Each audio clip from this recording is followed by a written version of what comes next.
Hello my friends, and today I have CineLog30 V3 on my table again, the drawbacks of which we fixed in the previous video.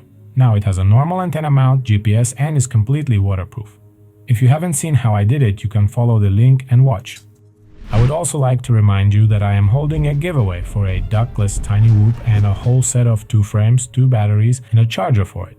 To find out all the details and try your luck in this giveaway, watch this video on my channel where I assemble it and tell you all details.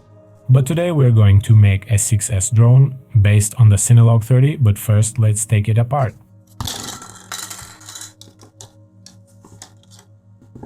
I won't need the frame anymore because I need a slightly bigger drone and I already have a frame from Pavo35. For that I chose this frame because it's the lightest frame in this size. Overall it will be a fairly light drone. I will also tell you which components are best to choose if you want to keep the drone at 3 inches. Which drone size do you like best and why? I look forward to your comments. I read them all and try to respond to everything, so feel free to write. The Pavo35 frame is made of high-quality T700 carbon fiber and in my opinion is designed to be quite durable, unlike the CineLog35, which has motor mounts on a rather thin leg. However, I don't see anything special in the ducts, even though BetaFPV claims that they provide an additional 400 grams of thrust. I chose HQprop 3.5 inches for propellers.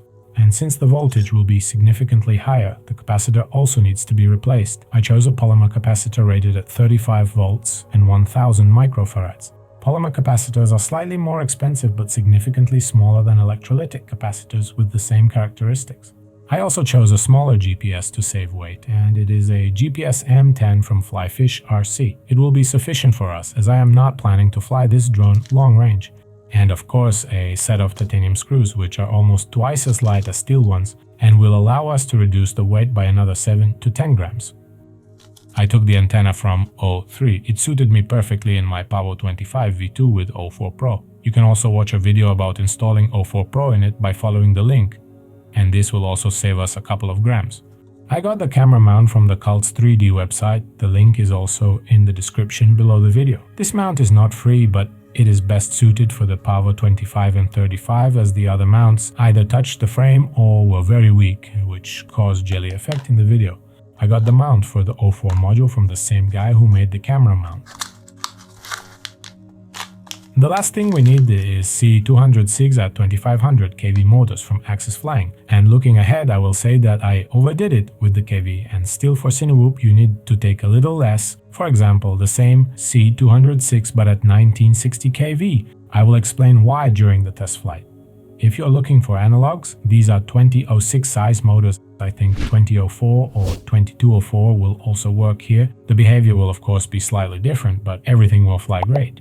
If you plan to stay with the CineLog30 V3 frame, the best solution for 6S will be 1604 or 1804 motors at 2850 and 2450 kV respectively. The first ones will be slightly lighter and faster, but the second ones will have slightly more torque and better cooling, which will make it easier to fly with a full GoPro.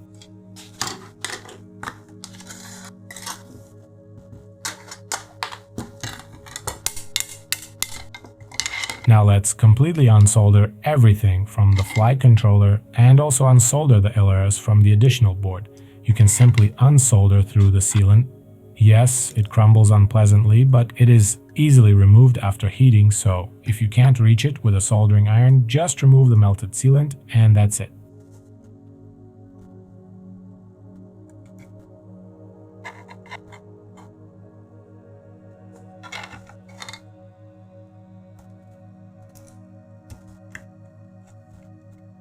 We also remove the external USB-C port. On the other frame, there will be access to the flight controller's USB-C.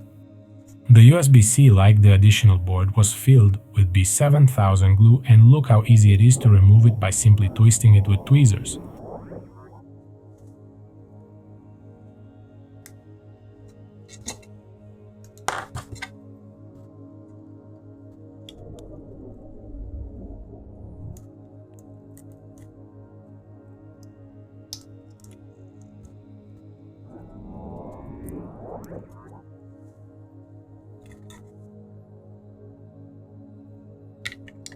To make it easier to desolder the ELRS, first add more solder, because the more solder there is, the longer it stays in a molten state, which allows us to gently move it with tweezers and heat it at the same time, slowly removing the legs from the board.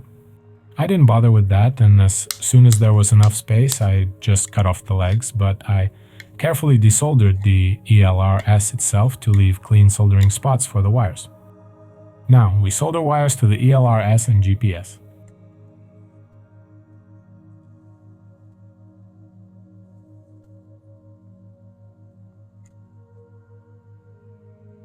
Don't forget to clean the soldering spot from flux, even if it is non-washable.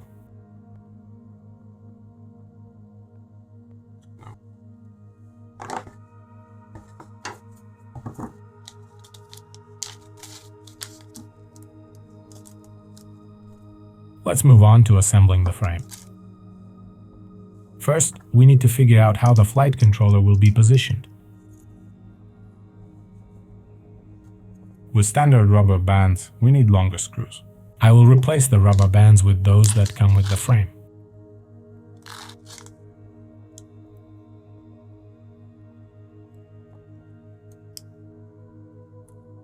They are shorter, but now the flight controller rests against the frame with its video system connector, so we put thin plastic spaces under the flight controller and now it fits perfectly.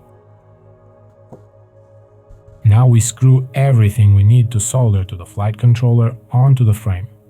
That is XT60 power connector, GPS mount and ELRS.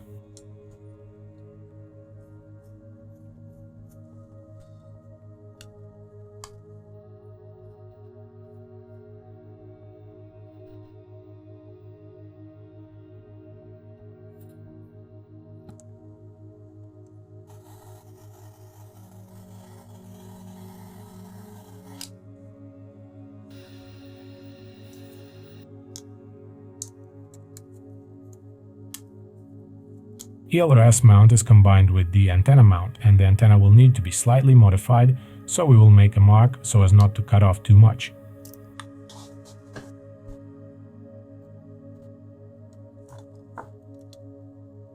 Now we cut off the excess length of the wires, and all that remains is to screw on the motors and cut the wires to the required length for these motors.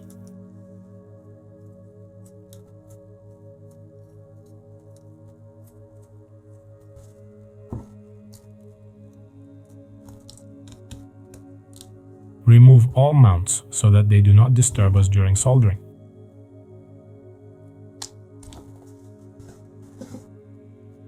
Seal the GPS and insert it into the mount, as we will not be able to thread the wire after soldering.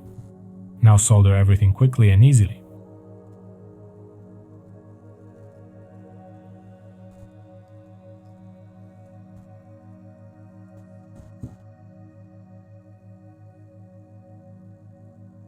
The ground on a capacitor is indicated by a painted side or a strip on the side, as shown in this picture.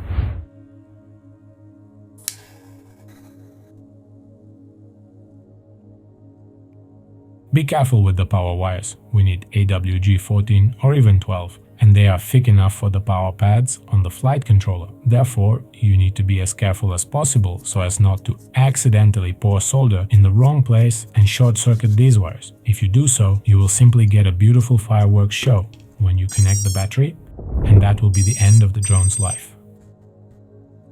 Also, use a smoke stopper so as not to burn everything even if you make a mistake while soldering.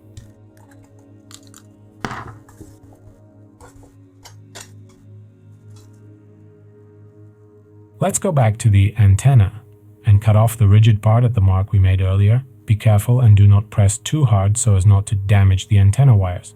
We do this so that the wires reach the unit without any extension cables or adapters. When the walls at the cut are thin enough, simply break off the excess and cut this excess part in half and remove it from the antenna. All that remains is to assemble the drone by screwing in the remaining screws. As you can see, I filled the open areas with sealant again for waterproofing and did not wait for it to dry. Don't do this, it's not right. It's better to wait an extra 2 to 3 hours and assemble it without any problems, knowing for sure that nothing will be open again after assembly. I also screwed the frame stands on backwards, but I didn't realize it at the time. Give my stupidity a like.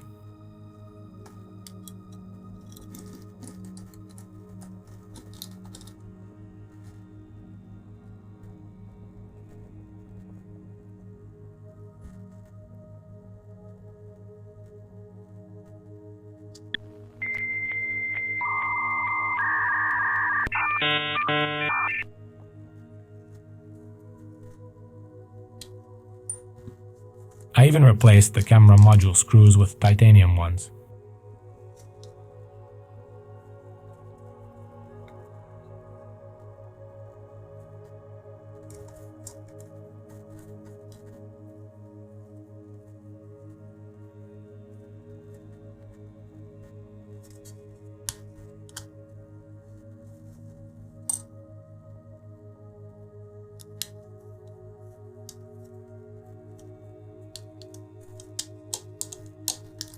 Screw the unit in place gradually to avoid skewing.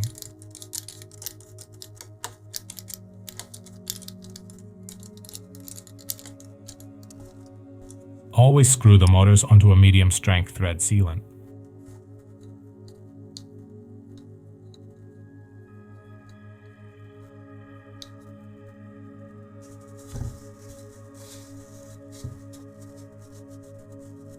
Finally, we install the props with the direction of rotation inward.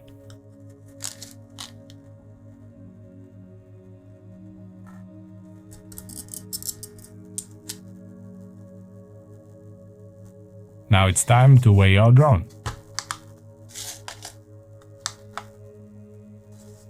Don't forget the battery strap and anti-filter. Always fly with a filter. Even in poor lighting conditions, install a transparent filter to protect the lens in case of a fall or crash. And dry weight turned out to be 274.5 grams, which at first glance is only half a gram lighter than the same Pavo35, but at the same weight we managed to add GPS and filter and full waterproof, which I consider a pretty good result, since all this together weighs an additional 10 or more grams, and when compared to other cinewhoops of this size, it is about 6 grams lighter than the CineLog30, an impressive 50 grams lighter than the SpeedyBee B35, and an incredible 120 grams lighter than the Axisflying C206. That's almost the weight of a full DJI Action or GoPro. With a 1100 mAh LiHV battery, it weighs 410 grams. With a 1200 mAh LiPo, it weighs 481.5 grams. And with a 1400 mAh LiPo, it weighs almost 500 grams. Well, it's time to check how it flies.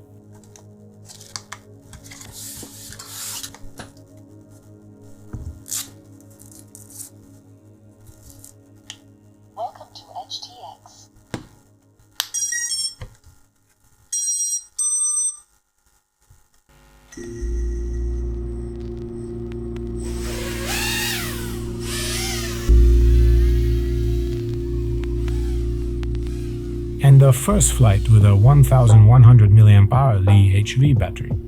I set the PID and filter settings to something between CineLog35 and Pavo35, and I'll leave the CLI in a pinned comment.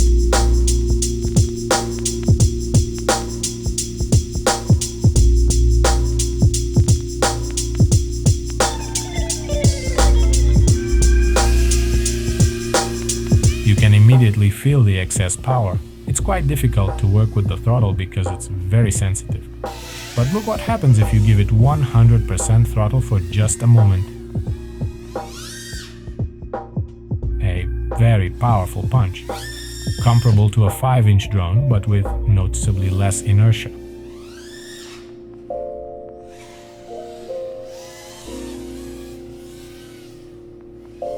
The hover throttle is only about 20%. Which is cool on the one hand, but on the other hand, it is very difficult to control such a powerful drone. Otherwise, this drone is comfortable to control, the sticks respond clearly, the prop wash is not that big, but I think it can be easily removed with good bit tuning, which I have not yet learned. Let's continue flying calmly and see what flight time it can achieve.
That's a significant result. Almost 13 minutes is more than any other drone of this size. Only the Pavo35 from BetaFPV has a stated flight time of 10 to 12 minutes, and the Axisflying C206 promises us more than 10 minutes with a full GoPro, which is also very good. And now we'll find out how long we can fly with a full GoPro on this drone, because with the release of Action 6, flights with an additional camera have become relevant again. Here I encountered a problem typical for many cinewhoops, the large mass in front of the drone when installing a full GoPro, because with the battery it weighs almost 160 grams. To compensate for this weight in some way, I installed the largest battery I had, 1400 mAh, and moved it as far back as possible. But even so, the balance is slightly shifted forward, which is immediately noticeable from the sound of the motors.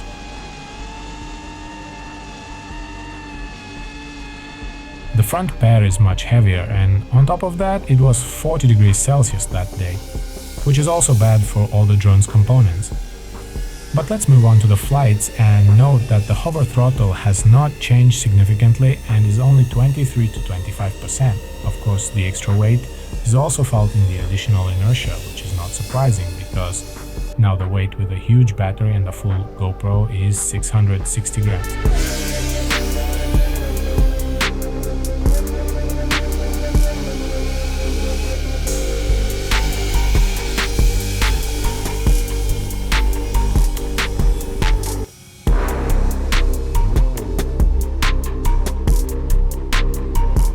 The prop wash is also more noticeable with this weight, or rather because of the shifted balance, and of course everything can be easily fixed with GeoFlow.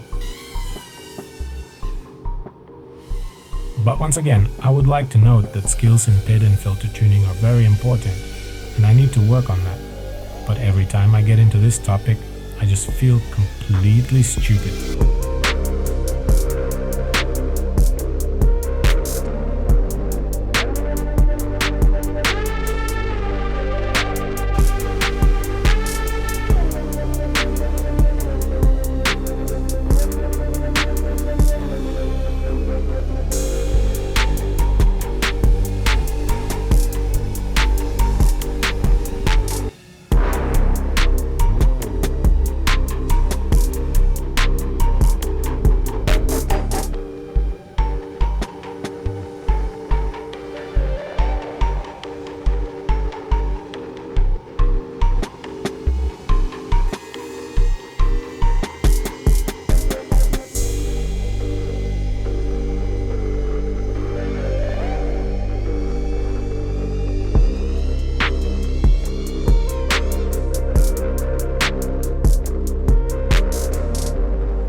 The flight time was 8 minutes and 39 seconds, which is not bad at all. But I think I can improve this result, at least by the PID tuning and also by flying in cooler weather, as I think overheating worsens the performance of all the electronics. If you disagree with me, please write in the comments. We moved to another day and another location to measure the maximum speed. At the previous location, flights were mainly indoors and the GPS could not pick up satellites, and the location itself was compact enough for such tests. So what did we get? 141 km per hour downwind and 113 upwind, averaging 127 km per hour, which I think is an excellent result for cinewhoop. That's all for today, my friends. Like if you enjoyed the latest upgrades, dislike if you didn't, and feel free to share your thoughts, advice and recommendations in the comments. The main thing is not to remain indifferent. Thank you all and see you soon.